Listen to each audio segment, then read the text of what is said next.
YouTube അല്ലെങ്കിൽ ഈ പറഞ്ഞ വീഡിയോ ക്രിയേഷൻ നിങ്ങൾ ഫുൾ ടൈം ആക്കി എടുക്കാതിരിക്കുക എന്നേ പറയാനുള്ളൂ. ഉം. കാരണം ചിലർക്കത് ക്ലിക്കാവും, ചിലർക്കപ്പോൾ ഓക്കെ ആവത്തില്ല. അങ്ങനെ സംഭവമുണ്ട്.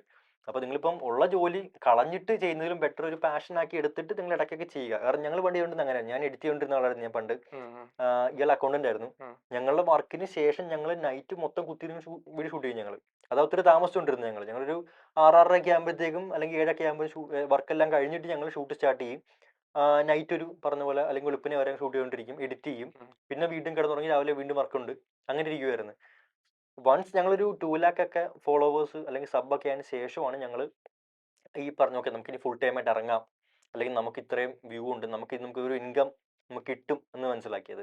അതല്ലാതെ ഇപ്പൊ കാണുന്ന ആരും എടുത്ത് ചാടിയിട്ട് ഉള്ള ജോലിയെല്ലാം കളഞ്ഞ് ചാടരുതെന്ന് എൻ്റെ അഭിപ്രായമുള്ളൂ. വേറൊന്നുമില്ല. അപ്പൊ ഈ സോഷ്യൽ മീഡിയ ഒരു പ്രൈമറി ഇൻകം സോഴ്സ് ആയിട്ട് കൺസിഡർ ചെയ്യാൻ ഭയങ്കര പാടാണെന്നാണോ പറയുന്നത് അപ്പോൾ? അത് ഇച്ചിരി പാടാണ്. ഉം.